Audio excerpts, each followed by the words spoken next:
So nagsalita na nga po ang former 4 Division champion na si Adrian Broner patungkol sa bigating mega rematch ng ating pambansang kamao Manny Pacquiao at ng undefeated former 5 Division champion Floyd Mayweather Jr. At sa naging pahayag nga po ni Broner ay pinuri niya ang 8 Division champion.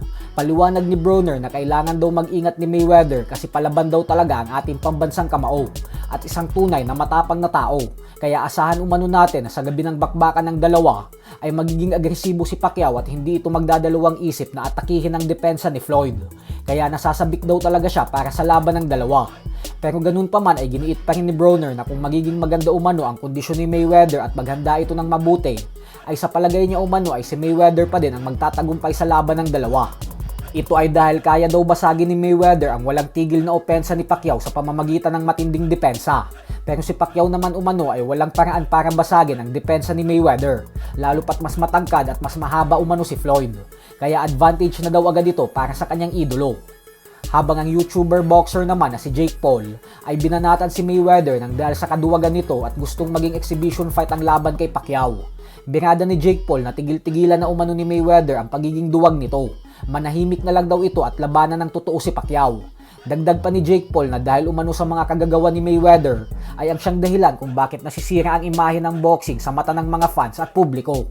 Ito daw kasi si Mayweather yung magandang halimbawa ng mga boksingerong hindi profesional kung umakto. Sobrang taas daw kasi ng pride nito at ang taas pa ng tingin sa sarili na akala mo ay Diyos kung umasta. Pagkalaban mo umano si Mayweather ay sobrang daming walang kwentang kondisyones na ibinibigay kagaya na lang umano ng size ng lona, sapatos na susuotin mo at pati gloves. Lahat daw yan ay bantay sarado ni Mayweather at may kondisyon na ibinibigay. Alam mismo ito ni Jake Paul dahil naranasan niyang makipagnegosasyon kay Mayweather noong nakatapat ito ng kanyang kapatid na si Logan Paul noong taong 2021. At ang masaklap pa umano dyan ay dahil tinutularan ng mga makabagong henerasyon ng mga boksingero ngayon ang mga ginagawang ito ni Mayweather. Dahilan umano kung bakit ang daming magagandang laban na hindi na ikakasa sa boxing.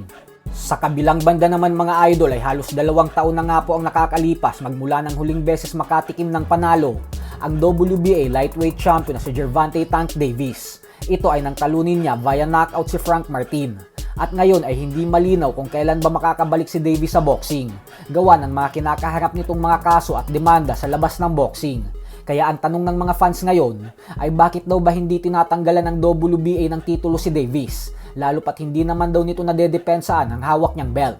Naiiwan tuloy na tenga ang mga contenders ng WBA sa 135-pound lightweight division, imbis na mapaglabanan na sana nila ito. Samantalang noong kay Pacquiao dati, hindi lang nakalaban ng dahil sa pandemya ay walang abisong ginawa ang WBA at agad-agarang tinanggal nito ang belt ni Pacquiao at ibinigay pa kay Yordenis Ugas. So hanggang dito na lang po muna tayo mga idol.